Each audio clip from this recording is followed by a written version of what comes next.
Piracy piracy piracy ఇంతగానం పెరిగిపోయింది ఏంద్రా పైరసీ. ఏంట్రా మాము, పైరసీ ఎప్పటి నుంచో ఉందిగా? నేను పుట్టక ముందు నుంచి ఉంది.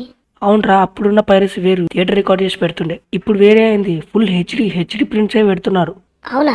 అవును, అది కూడా మొన్న పుష్ప నుంచి జరుగుతుంది. పుష్ప 2 weeks లోపు వచ్చేసింది ఫుల్ హెచ్డి ప్రింట్. అండ్ మొన్న డాకు మహారాజ్ కూడా అంతే. సారీ, డాకు మహారాజ్ అంటున్నాడు, డాకు మహారాజ్ ముందే game changer 1.5 days HD print వచ్చేసింది. అవునా? ఇంకా ఈ రోజు ఏందో తెలుసా, తండేల్ మూవీ, ఆ మూవీ హెచ్డి ప్రింట్ వచ్చేసిందిరా. అది కూడా 3 shows కాకముందుకే. నేను పిచ్చోని అయిపోయినా, మా ఫ్రెండ్స్ చెప్తుండే. అవునా? అరే మరి ఇంత ఘోరంగా నారా? మరి ఏం చేస్తాం, వాళ్ళు అట్లా ప్రొటెక్ట్ చేయలేకపోతారు. మనం ఏం చేస్తామంటే ప్రొటెక్ట్ చేయగలగాలి. మరి అయినా పైరసీ వల్ల చాలా లాభాలు ఉన్నాయి తెలుసా? ఏంటి లాభాలా? ఏం మాట్లాడుతున్నావు? అవునరా, చాలా లాభాలున్నాయి. ఒకసారి చెప్తా విను. మనం టికెట్ కొనాల్సిన అవసరం లేదు.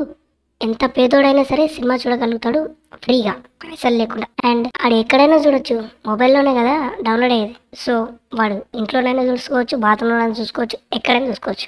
ఆహా, నీకు అది మంచి జరుగుతుంది అంటున్నావా దానివల్ల? రోజు చెప్తున్నా కొడుక, సినిమాలు ఇప్పుడు పైరసీలో చూస్తారు వాళ్ళ హ్యాపీనెస్ కోసం ఓన్లీ. అవును, మరి సినిమాలు చూసేది వాళ్ళ హ్యాపీనెస్ కోసం కదా. కరెక్టే, కానీ సినిమా తీసే వాళ్ళని ఒకరు ఉంటారు తెలుసా? ఉంటారు.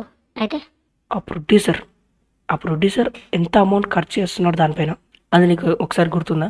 ఏముంది బొక్క, మంచి మంచి సినిమాల పైన తీయాలి కానీ ఇలాంటి చెడ్డ సినిమాలు తీసి లీక్ అయితే అవేం కాదు కదా. టాము, ప్రతి ఒక్కరు ఈ సినిమా మంచిగా ఆడుతుందనే భావంతో తీస్తారా. ఇది చెడ్డ సినిమా మంచి సినిమా అని ఎవరు ఊహించరు. సినిమా తీసే ప్రాసెస్లో తెలిసిపోతుంటుంది అనుకో, అది వేరే విషయం. ఆ ప్రాసెస్లో తెలిసినప్పుడు వాళ్ళని ఆపాలి కదా సినిమా బాగాలేదని. ఆపితే ఓడిస్తాడు పైసలు, మిగతా పైసలు దానికి అయినా ఖర్చు అంతా మొత్తం ఓడిస్తాడు. ఎలాగోలాగా పైసలు రాబట్టాలి కదా ప్రొడ్యూసర్స్ అనే వాళ్ళు. సో దానివల్ల మంచిగా లేకపోయినా అవుట్పుట్ని చూసి మంచిగా ఉందని చెప్పి అందరికి ప్రమోట్ చేసి దాంతో ఎంతనో కొంత అంత రావని తెలుసు వాళ్ళకి కూడా. వాళ్ళు వస్తే లక్కీ, ఏమో చెప్పలేము. వాళ్ళు వస్తుందనే భావంతో రిలీజ్ చేస్తారేమో.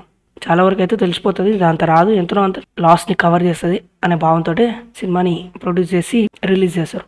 మరి అలాంటి సినిమాలు లీక్ అయితే ఏంటి, హెచ్డి వస్తుంది, థియేటర్ ప్రింట్ వస్తుంది, మనుషులు చూడాలనుకుంటే ఎలా అయినా చూస్తారా? అవును కరెక్టే, కానీ ఆ సినిమా పైరసీ వల్ల ఎన్ని నష్టాలు ఉన్నాయో తెలుసా? నష్టాలా? ఏం నష్టాలు రా? ప్రొడ్యూసర్ కూడా నష్టపోతాడు. ఓన్లీ ప్రొడ్యూసర్ ఒకరే అనుకుంటున్నావా? ఆ సినిమాని నమ్ముకున్న వాళ్ళందరూ ఆ సినిమా కోసం ఎంతమంది పనిచేస్తారో తెలుసా? ఒక లైట్ మ్యాన్ నుంచి సెట్ డిజైన్ వరకు ప్రతి ఒక్కరు కొన్ని వేల మంది ఆధారపడి ఉంటారు ఒక సినిమా పైన. వాళ్ళందరూ జీవనోపాధి అది పోతే ఎట్లుంటుంది తెలుసా? వాళ్ళందరూ కష్టపడితేనే ఒక సినిమా రెడీ అవుతుంది, అది కూడా ప్రాపర్గా. అండ్ ఈ పైరసీ వల్ల నెక్స్ట్ సినిమా చూసే వాళ్ళ సంఖ్య, థియేటర్లో ఎక్స్పీరియన్స్ చేసే వాళ్ళ సంఖ్య తగ్గుతుంది. ఆల్రెడీ ఓటీటీస్ వల్ల చాలా డౌన్ అయిపోయింది సినిమా థియేటర్ కౌంట్స్, అన్నీ మూసేశారు. దాంతో ఈ పైరసీ చేరి ఉన్న ఆడియన్స్ మొత్తం పైరసీ వైపు తిప్పితే ఇంకా మొత్తం ప్రొడ్యూసర్స్, హీరోస్ అందరు సర్దుకోవాలి. ఇప్పుడు ఆ సినిమా కోసం ఎంతో మంది కలలు కన్నా ఉంటారు. సినిమా హిట్ అయితే నెక్స్ట్ డబల్ పెట్టి స్థాయిని పెంచడం అని ప్రొడ్యూసర్స్, అదే డబల్ అమౌంట్ పెట్టి స్థాయిని పెంచడం. అలాంటి సినిమా ఈ పైరసీలోకి వచ్చిన తర్వాత వాళ్ళ లాసెస్ చాలా ఫేస్ చేస్తారు. ఆ ఫేసెస్లో లాసెస్ని కవర్ చేసుకోవడానికి ఇంకో నెక్స్ట్ సినిమా బడ్జెట్ చాలా తగ్గించి తీస్తారు. ఆ తీసే ప్రాసెస్లో చాలా మందికి జాబ్స్ ఉండవు, అందులో పనిచేసే కార్మికులు. వాళ్ళకు ఆ పని లేకపోతే గడవదు, వాళ్ళకి అదొకటే వచ్చు. వేరే దానికి పనికి వెళ్దామంటే వేరే పనులు ఇవ్వరు. ఎందుకు ఇవ్వరు కానీ వాళ్ళకి ఇష్టం ఉండదు అంతే. వాళ్ళు అందులోనే బతుకుతారు కాబట్టి వాళ్ళు అదే చేయాలనుకుంటారు, ఎలాగైనా సక్సెస్ అవుతుందని. ఎంతో కష్టపడి తిండి నిద్ర లేకుండా చేసిన తర్వాత వీళ్ళు డైరెక్ట్ హెచ్డి ప్రింట్స్ లీక్స్ చేస్తుంటే ఎవరికైనా ఇంట్రెస్ట్ ఎలా ఉంటుంది చెప్పు? అలా పైరసీ లీక్ చేయడం వల్ల ఎంతోమంది టెక్నీషియన్స్, యాక్టర్స్, రైటర్స్ అందరూ వాళ్ళ జాబ్ పోయినట్టు అనిపిస్తుంది. అంటే నెక్స్ట్ దానిలోకి వాళ్ళందరికీ తక్కువ అమౌంట్ ఇచ్చి రాపించుకుంటారు ఆ పైరసీల వల్ల. ఎందుకంటే ఈ సినిమా లాస్ వస్తుంది కాబట్టి. నెక్స్ట్ ఎంత పెద్ద సినిమా అయినా సరే ఆల్రెడీ ఆ సినిమా అంత లాస్ట్ వచ్చిందండి, మేము చేయలేమని వాళ్ళ చేతులు ఎత్తేస్తారు. అండ్ ఈ సినిమా ఒక టికెట్ పైన 18% GST ప్రభుత్వానికి వెళ్తుంది.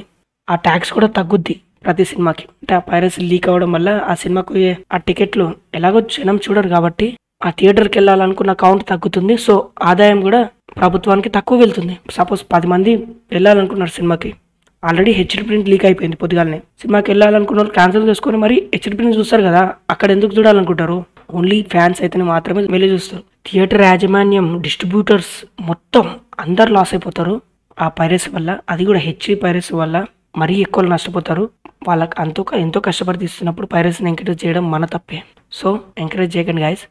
పైరసీని ఎప్పుడైనా సరే చూడాలనుకుంటే థియేటర్లో వెళ్ళి చూడండి, లేదా ఓటీటీ వచ్చిన తర్వాత చూడండి. అది నేను చెప్పాలనుకుంది. పైరసీని మాత్రం ఎట్టి పరిస్థితుల్లో ఎంకరేజ్ చేయకండి. ఈ మధ్య మరీ పెరిగిపోయింది. మొన్న పుష్ప నుంచి తండేలు వరకు మరి ఘోరంగా పెరిగిపోతుంది. నువ్వు చెప్పినంత మాత్రం నా లాగుతారా, చూస్తారా? అది కూడా కరెక్టే, కానీ 100లో ఒక్కరైనా మారితే బాగుంటుంది కదా, అది నా ఫీలింగ్ అంతే. ఇప్పుడు తండేలు కూడా హెచ్డి లీక్ అయిపోయింది, ఇంకా దాన్ని మనం ఏమి ఆపలేము. అది ఎక్కడెక్కడికో ఎన్నెన్నో వెబ్సైట్లు తిరుగుతూ ఉంటుంది. ఇంకెన్నెన్ని సినిమాలకు జరుగుద్దో తలుచుకుంటుంటేనే భయంగా ఉంది. ఎంతోమంది ప్రొడ్యూసర్స్ నష్టపోతారు. సో మన వంతు మనం పైరసీ చూడకుండా ఉంటే బెటర్. అండ్ దట్స్ ఇట్ అని చెప్పాలనుకుంది. These are my thoughts piracy videos పైన. అండ్ ఇవి మీకు ఎలా అనిపించినాయో కింద కామెంట్ చేయండి. అండ్ నా వాయిస్ నాకు కొంచెం హెల్త్ బాగాలేదు, సో అయినా సరే దీనిపైన ఒక వీడియో చేద్దామని నేను మా టామ్ గార్డ్ అనుకుని చేస్తున్నాం. Please encourage guys. వీడియో నచ్చితే లైక్ చేయండి, షేర్ చేయండి, సబ్స్క్రైబ్ చేయండి. ఇలాంటి మంచి మంచి వీడియోస్ తోటి మీ ముందుకు వస్తాం. Please do like, share and subscribe guys. That's it.